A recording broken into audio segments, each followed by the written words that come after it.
Of all the hauntings in Scotland, none has gained such widespread notoriety as the hauntings of Glamis Castle, the seat of the Earl of Strathmore and King Horn in Forfarshire.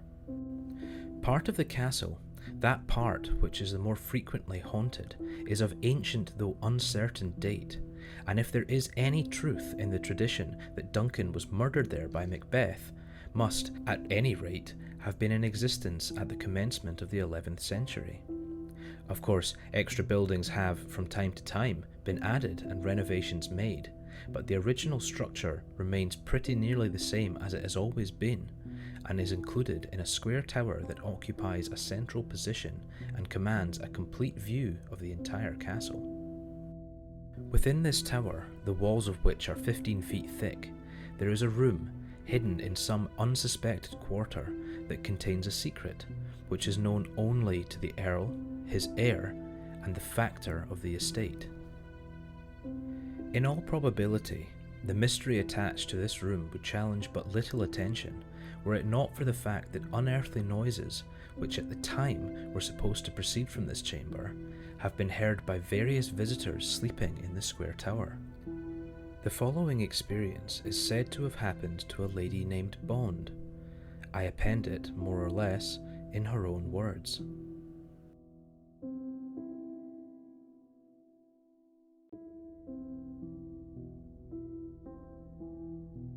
It is a good many years since I stayed at Glamis. I was, in fact, but little more than a child, and had only just gone through my first season in town. But though young, I was neither nervous nor imaginative. I was inclined to be what is termed stolid, that is to say, extremely matter-of-fact and practical. Indeed, when my friends exclaimed, "You don't mean to say you're going to stay at Glamis? Don't you know it's haunted?" I burst out laughing. "Haunted?" I said. "How ridiculous. There are no such things as ghosts. One might as well believe in fairies." Of course, I did not go to Glamis alone. My mother and sister were with me, but whereas they slept in the more modern part of the castle, I was, at my own request, apportioned a room in the square tower. I cannot say that my choice had anything to do with the secret chamber. That and the alleged mystery had been dinned into my ears so often that I had grown thoroughly sick of the whole thing. No, I wanted to sleep in the square tower for quite a different reason, a reason of my own. I kept an aviary. The tower was old, and I naturally hoped its walls would be covered with ivy and teeming with birds' nests, some of which I might be able to reach, and, I am ashamed to say, plunder from my own window. Alas, for my expectations. Although the square tower was so ancient that in some places it was actually crumbling away, not the sign of a leaf, not the vestige of a bird's nest could I see anywhere. The walls were abominably, brutally bare.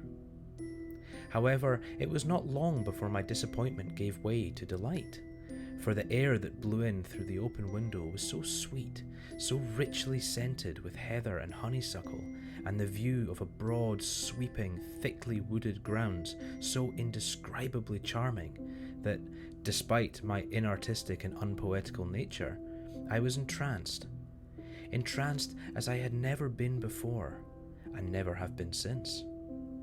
Ghosts, I said to myself. Ghosts! How absurd! How preposterously absurd!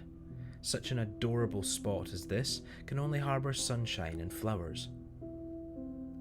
I well remember, too, for, as I have already said, I was not poetical, how much I enjoyed my first dinner at Glamis. The long journey and keen mountain air had me hungry, and I thought I had never tasted such delicious food, such ideal salmon from the Esk, and such heavenly fruit. But I must tell you that, although I ate heartily, as a healthy girl should, by the time I went to bed, I had thoroughly digested my meal and was, in fact, quite ready to partake of a few oatmeal biscuits I found in my dressing case, and remembered having bought at Perth. It was about 11 o'clock when my maid left me, and I sat for some minutes wrapped in my dressing gown before the open window. The night was very still, and save for an occasional rustle of the wind in the distant treetops, the hooting of an owl, the melancholy cry of a peewit, and the hoarse barking of a dog, the silence was undisturbed. The interior of my room was, in nearly every particular, modern. The furniture was not old, there were no grim carvings, no grotesquely fashioned tapestries on the walls, no dark cupboards, no gloomy corners. All was cosy and cheerful, and when I got into bed, no thought of bogle or mystery entered my mind. In a few minutes I was asleep, and for some time there was nothing but a blank in which all identity was annihilated. Then suddenly I found myself in an oddly shaped room with a lofty ceiling and a window situated at such a great distance from the black oaken floor as to be altogether inaccessible from within. Feeble gleams of phosphorescent light made their way through the narrow panes and served to render distinct the more prominent objects around. But my eyes struggled in vain to reach the remoter angles of the wall, one of which inspired me with terror such as I had never felt before. The walls were covered with heavy draperies that were sufficient in themselves to preclude the possibility of any save the loudest of sounds penetrating without. The furniture, if such one could call it, puzzled me. It seemed more fitting for the cell of a prison or lunatic asylum, or even for a kennel, than for an ordinary dwelling room. I could see no chair, only a coarse deal table, a straw mattress, and a kind of trough. An air of irredeemable gloom and horror hung over and pervaded everything. As I stood there, I felt I was waiting for something that was concealed in the corner of the room I dreaded. I tried to reason with myself, to assure myself that there was nothing there that could hurt me, nothing that could even terrify me, but my efforts were in vain. My fears grew.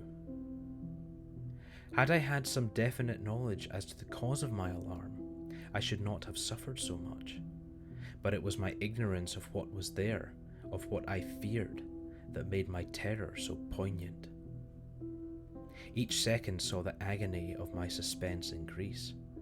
I dared not move, I hardly dared breathe, and I dreaded lest the violent pulsation of my heart should attract the attention of the unknown presence and precipitate its coming out. Yet despite the perturbation of my mind, I caught myself analysing my feelings. It was not danger I abhorred so much as its absolute effect, fright. I shuddered at the bare thought of what result the most trivial incident, the creaking of a board, ticking of a beetle, or hooting of an owl, might have on the intolerable agitation of my soul. In this unnerved and pitiable condition, I felt that the period was bound to come, sooner or later, when I should have to abandon life and reason together in the most desperate of struggles with fear. At length, something moved.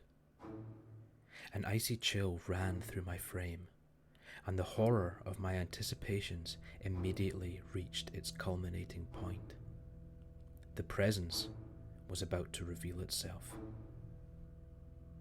The gentle rubbing of a soft body on the floor, the crack of a bony joint, breathing, another crack, and then, was it my own excited imagination, or the disturbing influence of the atmosphere, or the uncertain twilight of the chamber that produced before me in the Stygian darkness of the recess the vacillating and indistinct outline of something luminous and horrid?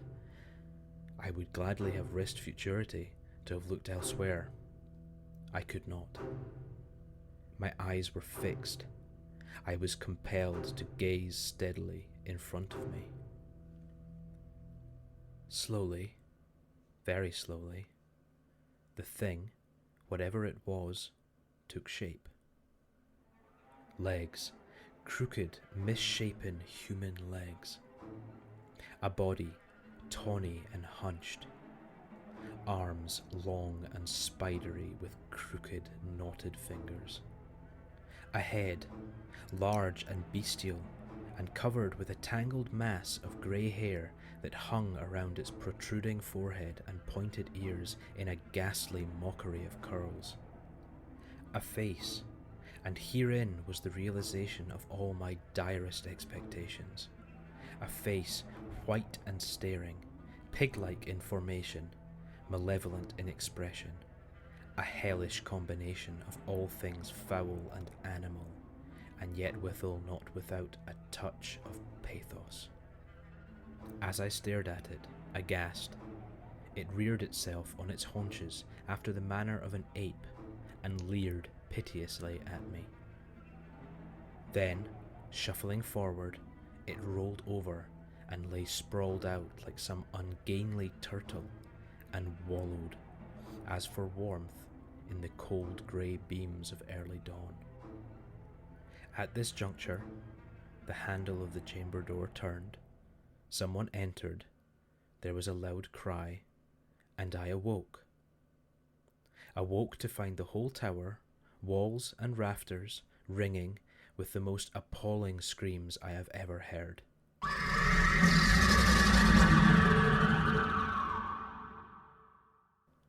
Screams of something or of someone, for there was in them a strong element of what was human as well as animal, in the greatest distress. Wondering what it meant, and more than ever terrified, I sat up in bed and listened. Listened whilst a conviction, the result of intuition, suggestion, or what you will, but a conviction all the same, forced me to associate the sounds with that thing in my dream. And I associate them still.